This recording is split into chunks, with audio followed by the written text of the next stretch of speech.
দেশ আপনার শহীদ সন্তানের কাছে ঋণী। প্রতিটি শহীদ পরিবারের প্রতি রাষ্ট্র এবং সরকারের দায়িত্ব রয়েছে।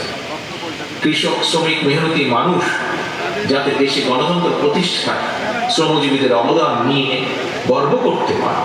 শ্রমজীবী, কর্মজীবী শহীদ পরিবারের বর্তমান এবং ভবিষ্যৎ প্রজন্মের সদস্যরা যাতে তাদের স্বজনদের শহীদ মৃত্যু নিয়ে গৌরব করতে পারে।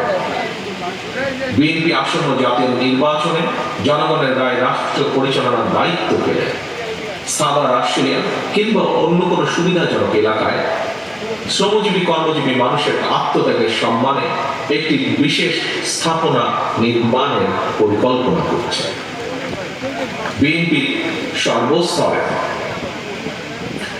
সর্বস্তরের নেতা কর্মীবৃন্দ, শহীদ পরিবারের সদস্যবৃন্দ 1971 সালের স্বাধীনতা অর্জনের যুদ্ধ থেকে শুরু করে 2024 সালের স্বাধীনতা রক্ষার যুদ্ধে এ যাবৎকাল যত মানুষ দেশে গণতন্ত্র এবং ন্যায় বিচার প্রতিষ্ঠায় আত্মত্যাগ করেছেন, আল্লাহ যেন প্রতিটি আত্মত্যাগকে শহীদের মৃত্যু হিসেবে কবুল করেন।